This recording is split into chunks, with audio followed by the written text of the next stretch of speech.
Cable theft is a pervasive and devastating crime that affects communities worldwide.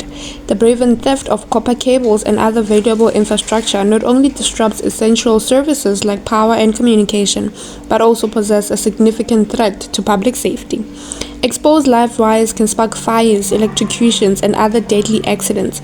The economic impact is also staggering, with thousands of rands in damages and repair costs each year. Beyond the financial toll, cable theft erodes trust in our institutions and undermines the very fabric of our society. As we investigate the complex web of causes and consequences surrounding this crime, must we confront the harsh realities and ask what can be done to stop it? My name is Temba Fosi, a councillor in Ward 48, and again I serve in the City of Tshwane Council as a councillor, and I'm also a DA spokesperson on utilities that encompasses water and sanitation, energy and electricity. Okay, so what is the estimated financial cost of cable theft? It's over 100 million that has been spent yearly to do cable repairs, because not only does it affect the actual substation that goes to, it further affects consumption from the residents, because if you have 4 or 5 days of no consumption in your area, that means that there is not revenue that the city is generating. That is one. The second part is that the cable itself is quite a formidable number. Further is that the time that it takes for our engineers and our technicians to be on the ground also needs to be quantified in terms of money. So it goes up to the hundreds of millions. Okay, so according to you, which areas have been identified as hotspots in Gauteng? Look, my competency lies in the city of Tshwane, within the borders of the city of Tshwane. But you would know that cable theft is rampant across the country. So I'll speak ideally on the city of Tshwane, that is in all 7 regions. In Centurion, that is where cable theft is happening, which is region 4.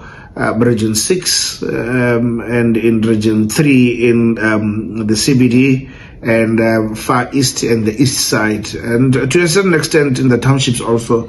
You do have areas where there is cable theft, but obviously there's mob justice now, so the cable theft has toned down, because those residents that are being affected are actually the ones that now are safeguarding that. Okay. So do you think cable theft is driven by organized crime syndicates? Yes, most definitely. Because the thing is, if, look, cable theft, we need to just get intricately into this. It's not necessarily about the cable, it's about what the content of that cable, which is copper. So when that copper, if you see that there are smaller chunks that are being stolen, you would appreciate that. I don't think a small piece costs so much. It has to be a huge quantity for it to make a financial difference. So they steal as far as the normal cabling from a street light, which is a copper cable, strip it out and take it out.